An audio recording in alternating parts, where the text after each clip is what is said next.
Hey y'all, my name is Megan and this is my video presentation for the concept map. My topic for my concept map was marriage, and the 5 faith traditions that I explored were Christianity, Mormonism, Hinduism, Judaism, and Buddhism. So for Christianity, some of the main things that I found, or main topics that I found, were that a woman and a man become one flesh when they're married and they're not meant to be separated. That marriage is something that is honored and respected, and the Bible speaks about not committing adultery and being faithful to your wife and husband. It also talked about wives submitting to their husbands and husbands loving their wives as themselves, and it talks about how there should be a mutual respect within the marriage from both the wife and the husband. Now moving on to Mormonism. I found that premarital sex is unacceptable due to procreation being viewed as a vital part of salvation. They view marriage as sacred and everlasting, and it's also a necessary way to get eternal life. So divorce is discouraged, and couples must be married by someone who has the power to bound them on earth and in heaven. Because marriage is eternal and exists outside the bounds of earth, and it connects the eternal family. So that would mean that the first person in your family all the way down to where you are now, and who you would marry. And it also mentions that you must be faithful to your husband and wife. And on to Hinduism. In Hinduism, marriage is also valued and considered sacred, and divorce is not approved of, similar to in Christianity and Mormonism. Adultery is also not approved of, and in Hinduism, polygamy is also prohibited. And again, similar to Christianity and Mormonism, marriage is a sacred thing, and it binds those two souls together. In Hinduism, it says that it can last up to 7 lives, so similar to Mormonism, it exceeds the earthly bounds. Within Mormonism, there are also responsibilities and obligations within a marriage, some of which include having children, working for the welfare of the family, respecting the Hindu Dharma by performing duties and rituals, participating in moral and spiritual activities, serving the gods, earthly beings, and ancestors, protecting each other always, and helping each other towards salvation. And also the purpose of marriage in Hinduism is to fulfill a social and family duty, and to live a spiritually guided life.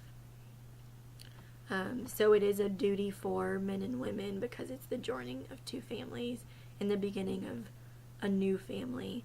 And within Hinduism marriage, there is a bias towards men in the marriage. I found that it's emphasized that women should be watched over because they can't be fully trusted. However, the wives are also to be respected, and their role in the marriage is valued. And then moving on to Judaism,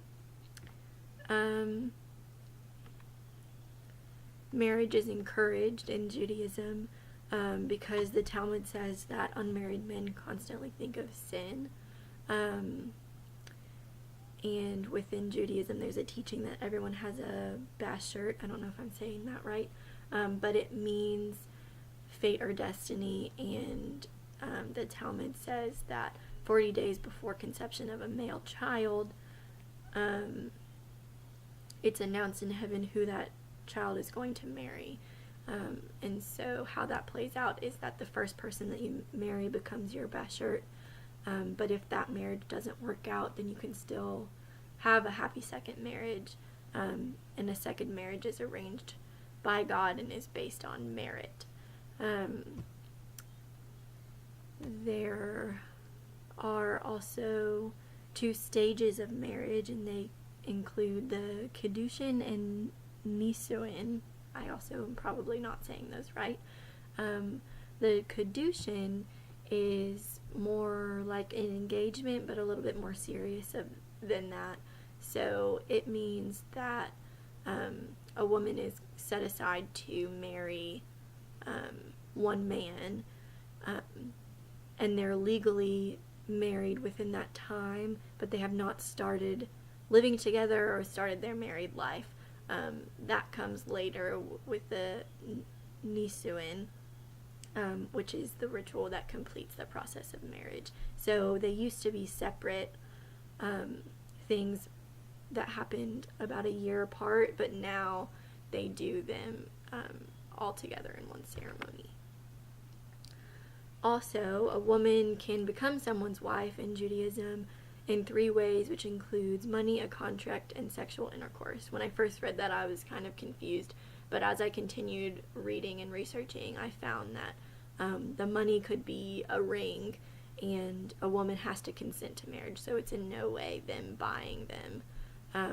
And then a contract is called a ketubah, which is a contract that states obligations between the husband and wife. And then also within Judaism, divorce is accepted kind of as a part of life because they realize that marriage is a difficult thing, but it's not encouraged. And from what I saw, only the husband can initiate a divorce. And there's also teachings about how a man should respect his wife and not abuse her. And I also found that a man is allowed to marry more than one wife, but a woman is not allowed to marry more than one man. And then lastly is Buddhism. And I found that within Buddhism, marriage is a personal choice and it's not a religious duty. So monks don't really perform marriage ceremonies, but they will bless couples.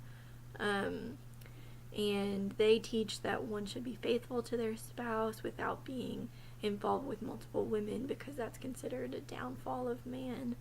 And there aren't really any specific rules about whether to get married or stay single. But some teachings show that man and woman are equal in a marriage, and they also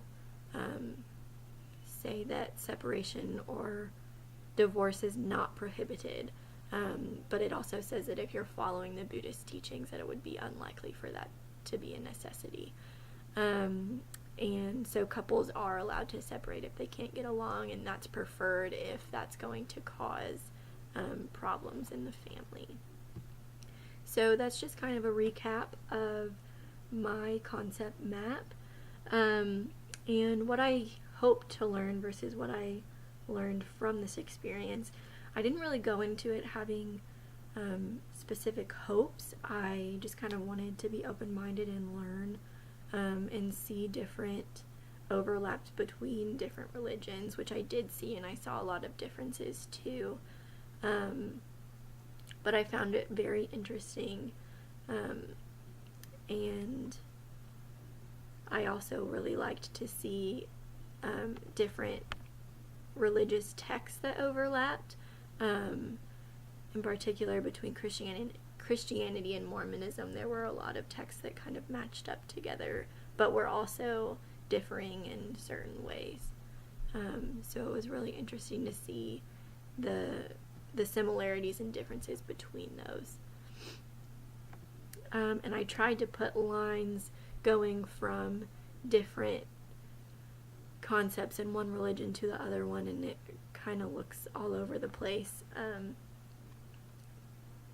But I really enjoyed learning the differences and being able to see it all on one picture, because even though over my course of undergrad and graduate and through this class we've learned about different religions and different things, but I haven't been able to see all of the teachings of different religions on one piece of paper. So it's cool to be able to pinpoint similarities and differences between 5 different religions that are so different in a lot of ways. So yeah, that's my concept map. Thank you.